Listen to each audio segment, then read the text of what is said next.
মানুষ আসলে কেন ভোট দিবে? বিএনপি কি করেছে এমন যে বিএনপিকে মানুষের ভোট দিতে হবে? আপনি যখন আমাকে এই প্রশ্নটি করলেন, আমি যদি পাল্টা প্রশ্ন করি, বিএনপিকে কেন ভোট দিবে না, আপনি তাহলে কি বলবেন? বিএনপিকে আসলে কেন ভোট দেওয়া উচিত হবে না? আমরা বিএনপির শাসনামল 2001 থেকে 2006 সাল যেটি দেখেছি, সেটি দেখেছি ঘুষ, দুর্নীতি, দুঃশাসন, অপশাসনের একটি মহোৎসব। দুর্নীতিতে চ্যাম্পিয়ন হতে দেখেছি আমরা বিএনপিকে। 10 টাকা কষ্টের প্রবেশ দেখেছি, বিরোধী দলের নেতার সমাবেশে গ্রেনেড হামলা দেখেছি, তত্ত্বাবধায়ক সরকার ব্যবস্থা ধ্বংস করে একজন মাত্র বিচারককে প্রধান বিচারপতি এবং তত্ত্বাবধায়ক সরকার ব্যবস্থা প্রধান রাখার জন্য সংবিধান পরিবর্তন করতে দেখেছি। 10 বছর, আমি যদি এর পরে আসি, এই 15 বছরের ফেসিবাদী ব্যবস্থায় বিএনপি নিজেরা কনফিউজ ছিল, জনগণকে কনফিউজ করেছে। আমি 2018 সালের ইলেকশনটাই সময় নাই, শুধু চট করে একটু বলি। 2018 সালের নির্বাচনটার মধ্যে এই নির্বাচন আনুষ্ঠানিকভাবে বর্জন করা হয়ই নাই।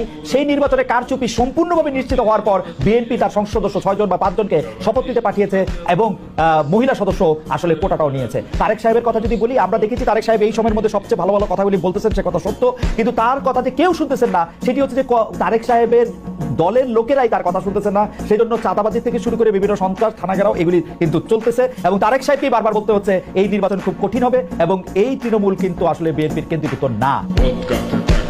Money как и мать, слезы на щеках, бича дура,